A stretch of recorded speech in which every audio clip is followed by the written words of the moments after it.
How much help can Australia be when we provide weapons such as Bushmasters, APCs, etc. to Ukraine? How much help is that on the ground? I think you have to keep in mind that 80% of the Ukrainian military that existed at the beginning of this war is now destroyed.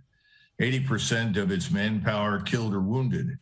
And even in the best of times, a standing professional force has difficulty rapidly assimilating new weapons, particularly the kind that you just described, that are not easily employed without first serious training.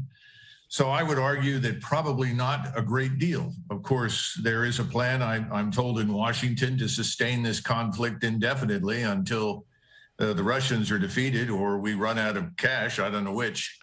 But in the short run, no, I don't think it'll have much impact. So when it comes to potentially changing the course of the conflict, again, you would suggest minimal? Yeah, if you look at the enormous losses the Ukrainians have taken, how well would anybody do under those circumstances if you're bringing in reservists, essentially pressing manpower into uniform to fight that are not trained and have no experience? It's not going to go very well.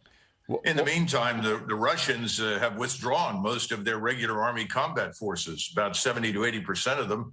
They're resting and refitting, and most of the fighting is being done by Russian separatists from eastern Ukraine, Chechens, mercenary troops backed by Russian artillery. So the Russians are by no means overstretched or hurting at this point. So what could nations like Australia be doing instead of the weapons or the military hardware that we're providing? What could we be doing instead? Well, if you understand that the longer this lasts, the more people are going to be needlessly slaughtered, the more damage will be done to Ukraine. It's already effectively a failed state. It could be erased completely from the map.